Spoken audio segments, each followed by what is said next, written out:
Yet the extremists in the other party insisted on creating the longest government shutdown in American history, and they did it purely for political reasons. I want to thank Speaker Mike Johnson, Senate Majority Leader John Thune, as well as House Majority Leader Steve Scalise, Majority Whip Tom Emmer, and numerous other great Republican leaders and congressmen and senators who are here and who frankly spent a long time in Washington getting this thing to go away. I also want to thank the broad coalition of Americans that stood with us in this fight to reopen government, including the Teamsters, the American Federation of Government Employees, the Fraternal Order of Police, AMVETS, the National Small Business Association, the American Farm Bureau, the American Trucking Association. These are all incredible patriots. The Airlines for America, the Allied Pilots Association, the National Air Traffic Controllers Association, and many others, unions and non-unions. Over the past 7 weeks, the Democrats' shutdown has inflicted massive harm. They caused 20,000 flights to be canceled or delayed. They departed so many times, so late. People were hurt so badly. Nobody's ever seen anything like this one. This was a no-brainer. This was an easy extension.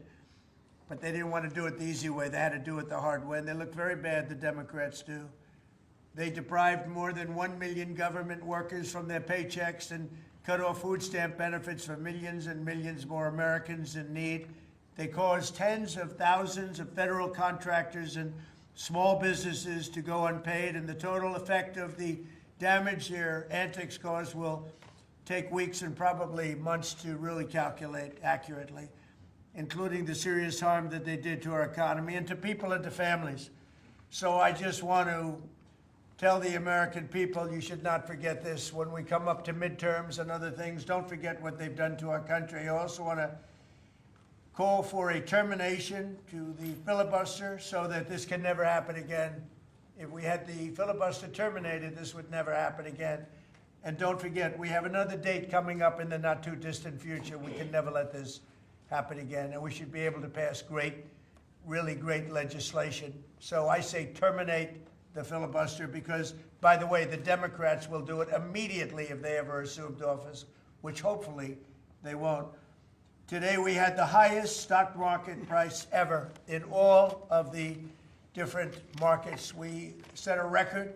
It's the 48th time in the 9 months that I've been in office that we had this record set. So think of that, 48 times we had a record set. But today is the highest of them all. We're going to break new grounds. Nobody would have thought. I have with us not only the great political leaders, but the great business leaders of our country. They're standing right behind me and right really alongside of me. And if we would have told them a year ago that we'd be having stock prices this high, none of them, in fact, I just asked them that question, none of them would have believed it. And that inures to jobs and, very importantly, to 401ks, which have also set a record today. A record high for the people that have 401ks.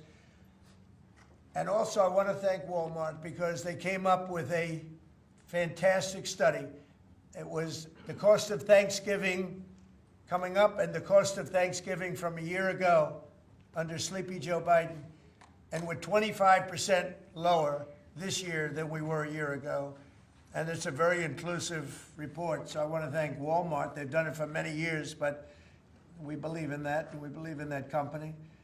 I want to also thank the 8 Senate Democrats who finally did the right thing in voting to end this craziness, this madness, but unfortunately the vast majority of congressional Democrats were happy for millions of Americans to suffer. They really did suffer too.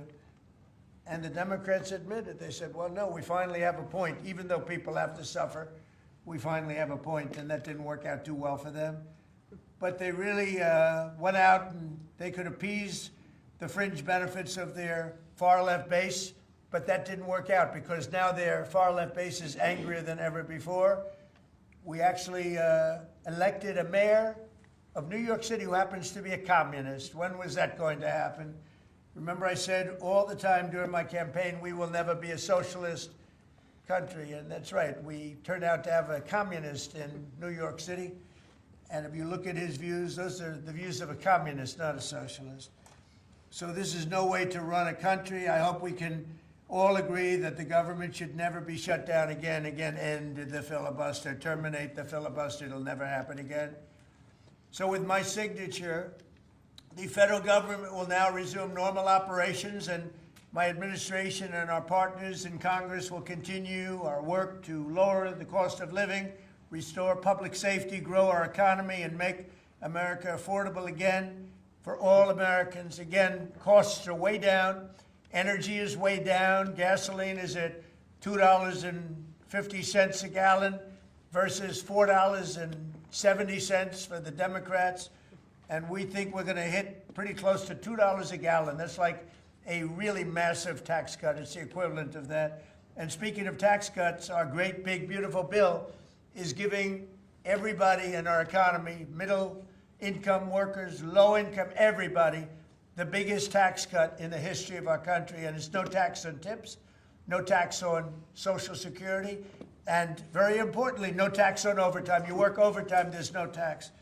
That's among the things that add up to the biggest tax cut in history. And one other thing, you hear about rich people with deductions. Well, when you buy your car and you borrow money, you're allowed to now deduct the interest on that loan.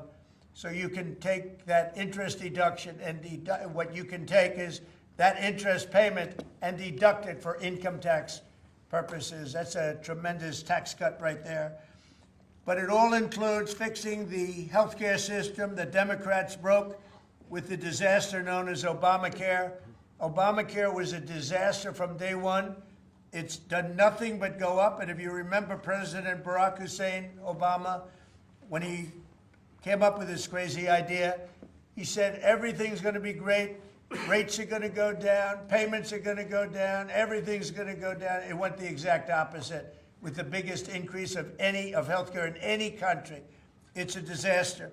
And I'm calling today for insurance companies not to be paid, but for the money, this massive amount of money, to be paid directly to the people of our country so that they can buy their own health care, which will be far better and far less expensive than the disaster known as Obamacare. And I've had, I think, great support. I've even had Democrat support.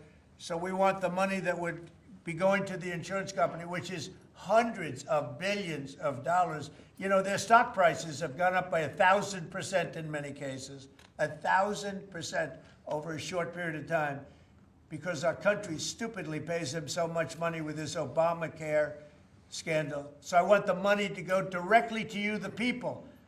And you go out and you'll buy your own health insurance, and you'll negotiate different plans, and you'll get much better insurance, and you will be an entrepreneur for yourself.